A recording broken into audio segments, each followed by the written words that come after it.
Pak Budi terkait apa jembatan pejalan kaki, jembatan khusus dan jembatan kereta api. Yang menarik, jembatan pejalan kaki itu sebetulnya di level kenyamanan. Jadi kalau kita lihat SNI kita mengatakan untuk jalan raya itu L/800 syarat daripada kekakuan dan kenyamanan. Tapi untuk pejalan kaki dia lebih ketat karena pejalan kaki langsung menginjakkan kakinya di jembatan. Berbeda kalau kita di mobil, kita menggunakan mobil ada suspensi. Nah, tapi kalau pejalan kaki, dia harus lebih nyaman. Maka persyaratannya lebih ketat, itu tuh L/1000. Karena ketika dia jalan, dia akan menimbulkan atau mengeksitasi gitu ya. Bahkan persyaratan vibrasinya lebih ketat. Dan ini juga kadang-kadang kontradiksi dengan jembatan gantung pejalan kaki. Wah, itu lain lagi ceritanya lah. Terus kalau yang unik di jembatan khusus pada umumnya adalah jembatan khusus itu kita menganalisis sesuai dengan metode konstruksinya, karena pada umumnya jembatan khusus itu jembatan bentang panjang. Dan yang paling menggegerkan lagi, kalau jembatan khusus kita harus menempuh untuk mendapatkan sertifikat desain dan sertifikat layak fungsi dari KKTJT, yang mana kita akan disidang oleh para pakar dan profesor kan.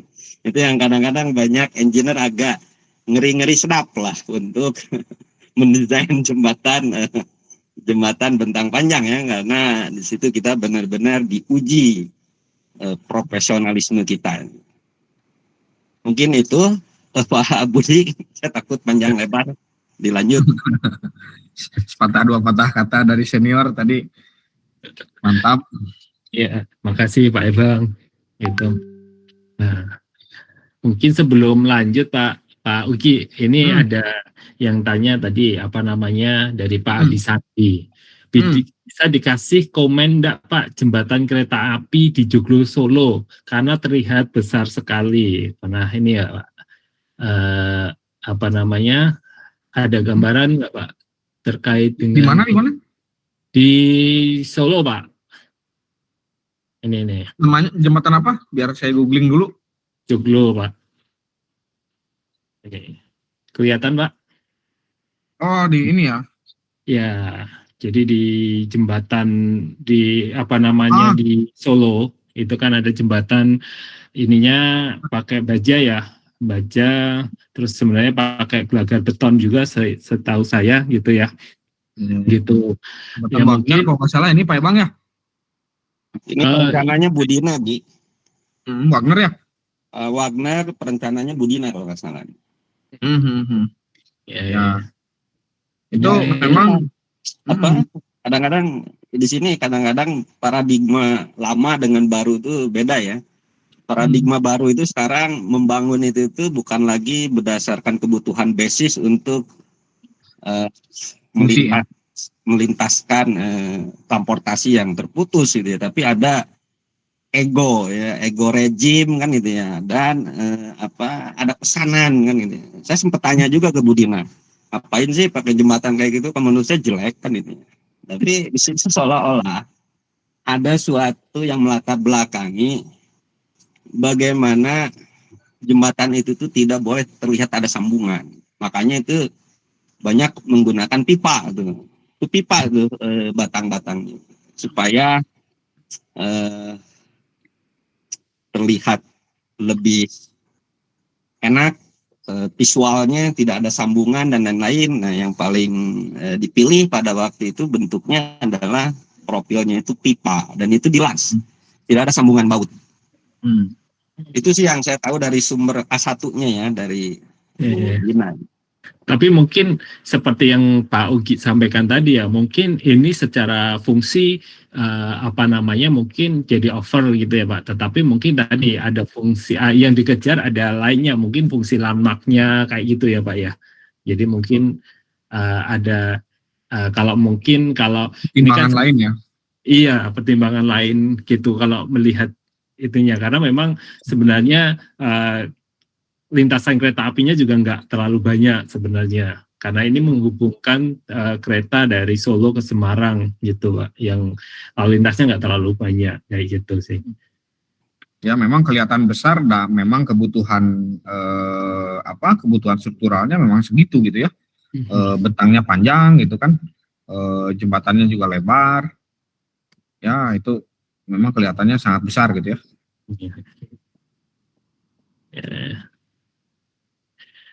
Tapi pada prinsipnya mungkin suatu desainer, konsultan pasti juga akan mendesain seoptimal mungkin ya Pak ya. Ya. Gitu. Tapi optimal itu belum tentu segala sesuatunya optimal kan Pak ya. Secara desain jembatan ini tidak optimal. Maksudnya secara penentuan desain jembatan ini mungkin saja ya. Saya tidak mengklaim ya. Mungkin saja tidak optimal. Mungkin ada jembatan lain yang lebih murah gitu ya. Kalau diganti gitu desainnya, atau mungkin ditambah pilar di tengahnya gitu ya, bakal ada opsi yang lebih optimal. Tapi kalau sudah diputuskan jembatannya seperti ini, nah itu pasti sudah optimal gitu ya, optimal secara struktural gitu. Jadi optimalnya ada 2 gitu ya, pakai tanda kutip gitu. Karena bawahnya ada ininya juga, apa namanya, ada underpassnya sih ini Pak. Oh gitu, oke. Ini kan underpass, buat underpass gitu. Ada simpang 5 ya? 5 di sini awalnya itu crowded sekali kayak gitu. Kalau ada kereta lewat itu sini memang jadi macet panjang kayak gitu. Ya. Di sini makanya ini dibuat underpass, terus ini memang bentangnya jadi agak panjang jadinya kayak gitu. Karena ini ada simpang 5 sih gitu. Oke. Pak Budi boleh ini memprovokasi sedikit sebelum saya nanti jam 4-an lead. Siap, silakan Pak. Ada yang menarik begini. Kita itu mendesain harus memenuhi kepatuhan teknis yang berlaku. NSPM, NSPK kan itu. Anggaplah kita lihat si jembatan merah ini. Kan kita harus melihat dari sisi strength kan ya. Berarti semua material atau profil atau elemen ini itu sudah dipertimbangkan strength-nya maupun defleksinya kan itu, stabilitas dan lain-lain. Tapi terkadang untuk jembatan-jembatan seperti ini itu banyak narasumber yang pada akhirnya banyak sekali masukan yang mungkin tidak diatur di dalam sebuah sebuah NSPM. Contoh misalnya, terlalu liar ya Pak. Bagaimana kita mengconsider masalah imperfection, ketidaksempurnaan pekerjaan. Bagaimana geometrik kontrolnya ketika tidak sesuai terkait imperfection itu. Pada akhirnya dibuat suatu kesepakatan. Ya sudah, kita buat kapasitas rasio itu jangan mendekati 1, harus 0,85 untuk mengconsider itu. Bahkan saya sempat jadi narasumber jembatan Pelengkung dengan Budina juga tuh. Kita mendesain jembatan Pelengkung dengan hanger kabel misalnya. Safety faktornya kabel hanger itu pada umumnya 2,5. Kalau di Jepang untuk jembatan gantung itu sekitar 3-4 lah. Tapi bayangkan kita sudah punya safety faktor sebesar 2,5, tapi harus masih disimulasikan hanger itu putus untuk melihat perilaku jembatan itu seperti apa. Sehingga ada suatu jembatan Pelengkung yang baru selesai dibangun. Itu sampai saya ledek. Ini jembatan Pelengkung tie beam yang paling besar di Indonesia yang pernah dibuat dengan bentangan sekian. Nah, itulah kadang-kadang gitu ya. Kita melihat suatu jembatan itu tuh ketika kita tidak tahu latar belakangnya ya. Kenapa itu dipilih, kenapa jadi seperti itu dan lain-lain gitu. Itu kadang-kadang yang menjadi suatu dilema dan paradoks jadinya. Gitu kira-kira Pak. Sebagai bayangan kecil lah, banyak sebetulnya. Itu curhatan kami pencari suaka jembatan. Itu curhatan dari hati itu. Mungkin terlalu dini, tapi ya nggak apa-apa lah, ngasih gambaran gitu ya buat teman-teman yang berminat gitu ya, berkecimpung di dunia ini, dunia persilatan yang sama dengan saya dan Pak Ebang ya, kurang lebih itulah drama-dramanya ya. Memang ya itu menyebalkan, agak menyebalkan, tapi ya gimana lagi, hidup harus dijalani ya, dapur harus ngebul. Maka dari itu ya kita jalani saja. Saya juga kadang bingung mensubmit sebuah desain itu kadang ada komentar mohon dicek bracing, adequacy dan imperfection. Gimana saya harus menjawabnya kalau misalkan saya diminta mengecek push over gitu ya, walaupun susah gitu udah kebayang gitu ya, push over, diminta mengecek kelangsingan second order gitu ya, wah oke lah gitu. Tapi ini udah mulai terlalu liar gitu kan, entah maksudnya apa gitu ya, begitulah kurang lebih. Ya itu inilah selingan curhatan itu mah. Ya, mungkin satu bahas lagi Pak Budi, udah lumayan nih, udah sejam. Masih ada waktu? Masih, satu lagi mungkin ya komponen-komponen ya. Komponen aja ya, mungkin ya. Jadi tadi sama Pak Ebang diajak ke langit, kita turun lagi ke tanah ya, ngebahas komponen-komponen dan sistem bentang ekonomis gitu kan. Tadi udah bicara soal yang susah, sekarang balik lagi. Nah, jadi untuk komponen-komponen ini ya kita bisa lihat di gambar ini ya, di gambar yang ada di technical note saya gitu, dari mulai ya paling utama kan gelagar ya, ada pier ya, pilar, pier head. Kita capture aja, masukin ke sini.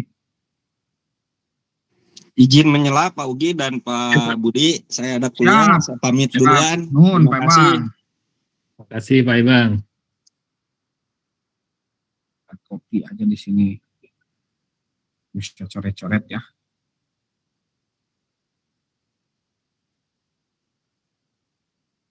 Nah, oke, jadi yang bagian tengah ini pilar, ada kepalanya spearhead ya. Kok ini ada echo Pak? Sudah matikan dulu untuk ini untuk pesertanya Pak. Oke, siap. Yang tengah ini pilar, yang ujung ini namanya abatment ya. Abatment ini ada dindingnya, ada pondasinya, ada sampingnya itu wing wall gitu ya. Jadi kalau kita misalkan ini kita gambar di atasnya ya, kok merah. Kita gambar di atasnya itu tampak atas. Jadi ini adalah abatment gitu ya, abatment A1 ini. Jadi kalau kita lihat dari atas itu ada yang nahan tanah timbunan di belakangnya. Nah ini namanya wing wall. Nah ini adalah tanah timbunan ya, ini tanah timbunan di belakang jembatan. Nah setelah itu ada bearing pad itu kecil ya, di antara gelagar dengan abatment, di sini ada gitu ya, atau di sini juga ada antara gelagar dan pilar. Nah ini yang membedakan jembatan bentang menerus dan jembatan bentang peletakan sederhana. Jadi kalau peletakan sederhana itu ada bearing ya, sederhananya gitu. Walaupun bearing pun tidak tidak melulu sendirol gitu ya, bisa juga sendi jepit bahkan bisa. Tapi ya pada umumnya kalau ada bearing dia peletakan sederhana gitu, lebih umum gitu ya. Nah ada juga ini udah gelagar, wing wall, ini pondasi, pile cap, lalu ini sama sih, ini ada pengamanan tanah biasanya kalau ada lereng gitu ya. Lalu nah di antara ini kan tanah timbunan ya, yang di sebelah sini tuh tanah timbunan, sementara yang ini tuh gelagar gitu ya. Nah antara gelagar dan tanah timbunan itu biasanya ada yang namanya plat injak ya. Nah yang ini yang kecil itu, jadi fungsinya kalau kita di jembatan itu kaku biasanya kan tidak sensitif terhadap penurunan gitu ya. Sementara kalau di sini di ya namanya tanah gitu ya, walaupun sudah dipadatkan kadang kan masih ada penurunan. Nah, si plat injak ini fungsinya untuk transisi ya, zona transisi antara jembatan yang kaku gitu ya, yang tidak bisa berdeformasi atau bukan tidak bisa ya, deformasinya kecil, peralihan kepada tanah timbunan yang relatif deformasinya gede gitu ya, jadi tidak kaget gitu ya, tidak ngagijelek lah istilahnya mah. Ya, makanya ada plat injak.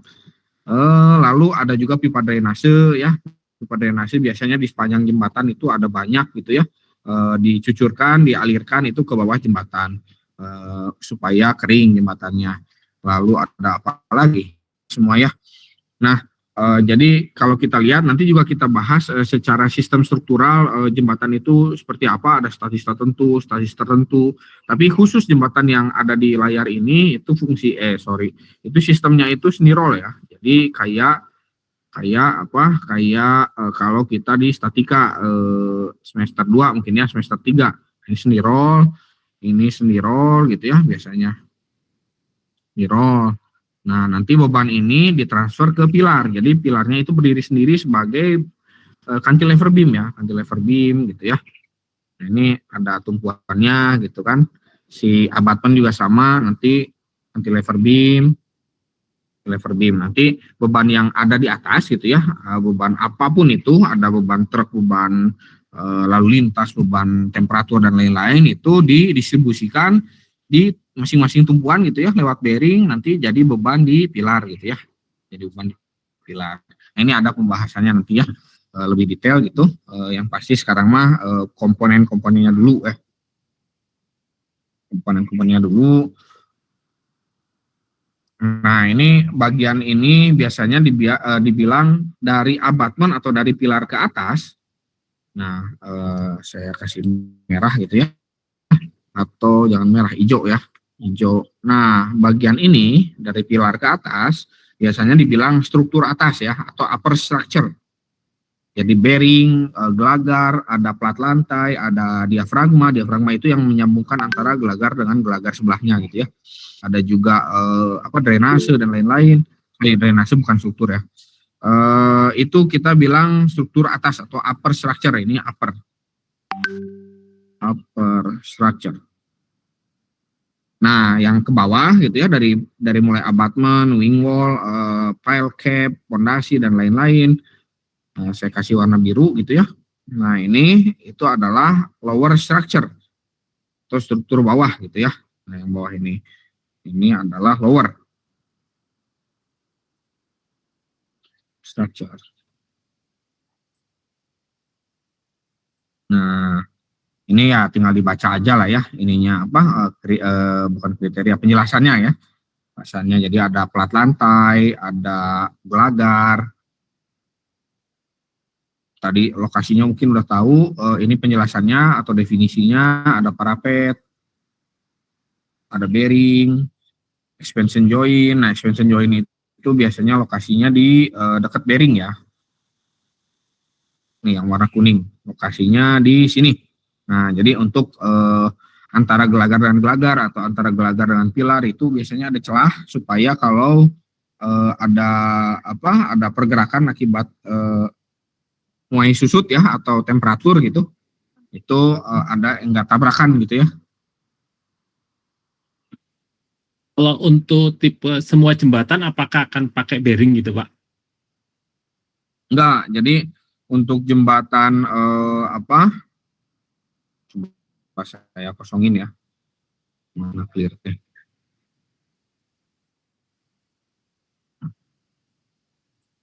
Jadi kalau jembatan letakkan sederhana tadi kan taruhlah ini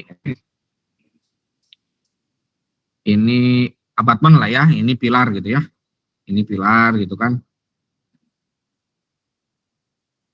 Itu ini gelagarnya gede ting. Bentar.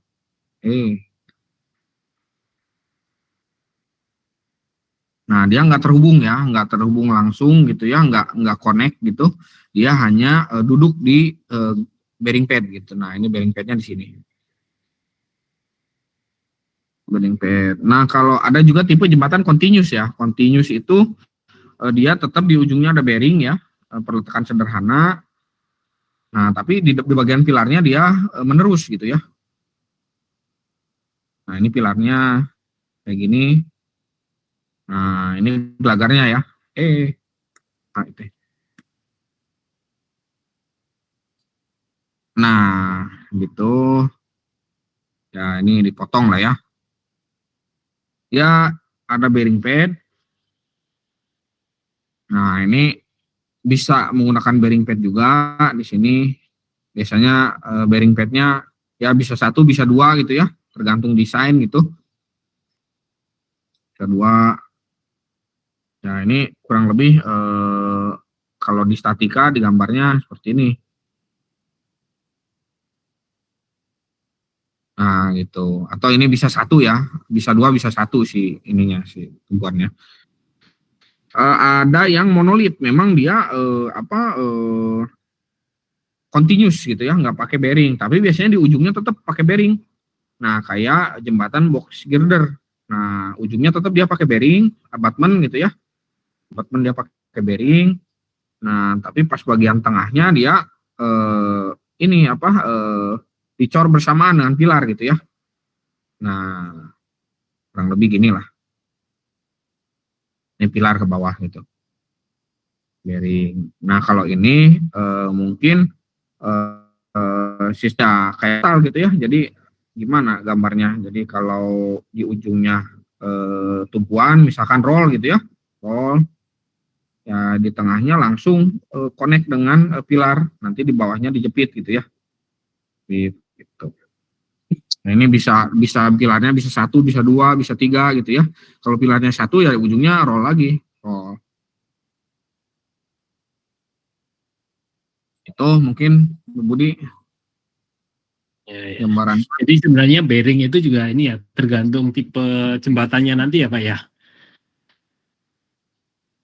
Penggunaan bearing Ya itu nanti ada bahasanya sendiri, komponen pelengkap jembatan ya. Kalau nggak salah technical notes 4 gitu atau 3 gitu, nanti ada insya Allah yang detailnya gitu, membahas khusus bearing. Nah, ini substructure tadi sudah disebutkan, ada abutment, ada apa lagi, pilar, pondasi ya. Kalau misalkan menggunakan pondasi dalam kayak tadi, dia ada tiangnya gitu ya. Tapi ada juga yang menggunakan pondasi dangkal gitu ya, hanya tapak doang. Kalau tanahnya memungkinkan ya bisa gitu ya. Jadi nggak perlu ada pondasi. Jadi pile cap-nya itu sebagai pondasi.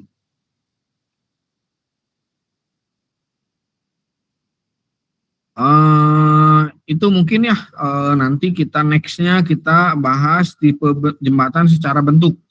Jadi ada ya bentuk-bentuknya ya, ada yang ya kita tahu lah yang secara visual gitu ya, ada rangka, ada portal. Nah, ini berkaitan juga dengan sistem mekanika ya, mekanika. Lalu nanti nextnya juga kita bahas bentang efisien. Jadi kalau bentang sekian pakai jembatan apa, bentang sekian pakai jembatan apa, nah itu kita bahas next ya. Nah, ini ada tabelnya juga, sebenarnya tinggal dibaca lah, nggak susah gitu. Dan pertimbangan lain juga nanti kita bahas dalam mendesain jembatan ya. Jadi kayak apa clearance, terus kebutuhan terrain atau kebutuhan topografi. Ada juga yang berdasarkan data geoteknik di tanah lunak biasanya pakai jembatan kayak gimana gitu ya. Atau kayak di daerah rawa itu jembatannya kayak gimana gitu, nanti kita bahas ya. Itu mungkin kalau ada pertanyaan silakan saya kembalikan dulu ke Pak Budi, Pak. Oke, jadi sebenarnya kita itu harus tahu paham tadi komponen-komponen jembatan kayak gitu, itu sebenarnya lebih biar nanti kita juga tahu posisi alur jalur bebannya kayak gitu, atau seperti apa sebenarnya Pak? Kenapa kita harus memahami komponen-komponen jembatan ini gitu loh Pak? Lebih sebenarnya ini masih ini sih, ini masih dalam informasi umum aja sih Pak. Jadi semacam istilah gitu. Kan kalau di gedung kan nggak kenal ya namanya abutment tuh apa gitu ya.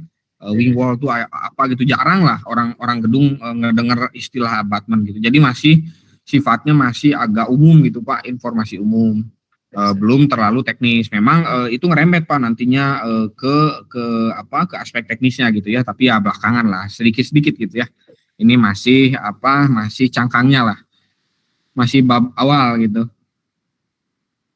Oke. Siap, mungkin saya kasih akses untuk teman-teman bisa diskusi sebentar. Oke, silakan teman-teman kalau ada yang mau didiskusikan terkait topik kita, terkait ini masih pengenalan jembatan ya, itu nanti silakan teman-teman bisa tuliskan pertanyaannya di pertanyaan atau bisa langsung ini ya, mau diskusi langsung. Ya, jadi teman-teman bisa raise hand aja kalau mau ini, berdiskusi langsung ya, gitu. Oke. Mungkin balik ke tadi Pak, terkait sebenarnya ini yang jadi pertanyaan saya itu kalau kan sebenarnya jembatan itu kan sudah didesain dengan gempa ya Pak. Kita kan sudah ini desain itu juga dari gempa gitu. Cuma ketika terjadi gempa itu kalau kerusakan itu di gedung itu kayak konsultannya atau kontraktornya dulu bangunnya gimana sih gitu, jadi kayak suatu problem yang wah kamu gimana sih dulu desain ini atau melaksanakan ini kalau itu terjadi gedung.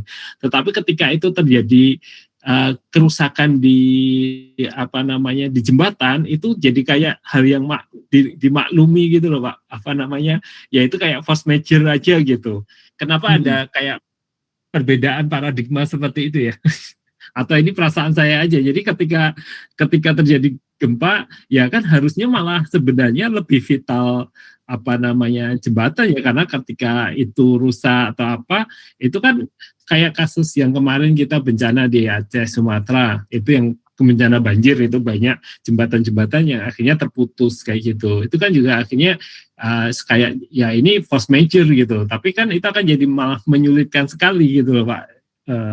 Maksudnya kita mau penanganan bencana secara masif juga nggak bisa gara-gara aksesnya terputus kayak gitu Pak. Ini mungkin sensitif ya, dan ini baru anggapan saya aja ya, baru asumsi gitu. Kalau memang di jembatan itu lebih fokus kepada ini ya, biasanya lebih kepada solusi daripada mencari kesalahan gitu ya. Ini bisa jadi saya salah ya. Sementara kalau gedung kan rata-rata pemiliknya kan swasta ya. Kalau swasta terserah yang punya mungkin mau nyari dulu siapa yang salah, mau nyari dulu solusi ke depannya gimana, itu lebih liar gitu ya. Tapi kalau misalkan ya namanya fasilitas umum ya gimana lah, ini dulu lah, beres dulu masalah gitu ya. Nanti yang lainnya belakangan gitu. Ini bisa jadi saya salah ya, cuman ini aja cuma asumsi saya. Mungkin gitu Pak. Siap. Oke, mungkin ada pertanyaan dari teman-teman ini. Silakan. Karena mungkin juga masih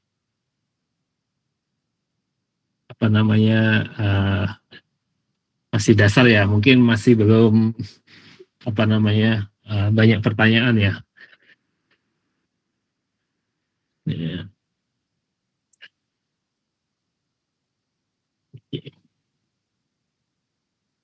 Oke, mungkin kalau sudah tidak ada pertanyaan, mungkin kita bisa close saja ya Pak. Iya, Pak Uki. Ini kalau saya lihat ada Pak Jody Firmansyah. Wah ini senior banget Pak. Tapi ini Pak Jody Firmansyah junior ini kayak Pak.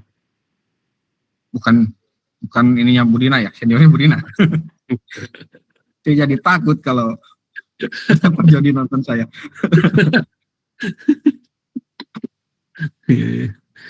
Siap. Oke, ini ada gitu. Ada ini. Dari Pak Teten Yuliansah. Ini mungkin nanti bisa bikin tutorial pemodelan jembatan dengan SAP 2000. Nah, nanti mungkin kita akan mungkin di kita bahas di technical notes yang mungkin di pemodelan ya Pak ya, nanti ya. Siap. Yang ada pembahasan gitu. Oke. Siap. Mungkin kalau sudah tidak ada lagi pertanyaan dari teman-teman, mungkin kita bisa akhiri sesi Birds Learning Series yang kedua ini. Semoga apa yang kita diskusikan ini bisa bermanfaat gitu ya bagi teman-teman. Ini bisa bagi teman-teman yang nanti akses rekaman ini juga gitu ya. Oke, terima kasih Pak Ugi untuk sharing sesi kali ini. Terima kasih teman-teman juga yang sudah hadir juga di sharing session kali ini. Terima kasih. Wassalamualaikum warahmatullahi wabarakatuh. Waalaikumsalam. Jadi ya, teman-teman semua. Nanti untuk sesi berikutnya kita akan infokan di grup ya. Ya mungkin tadi ya mungkin menjadi bisa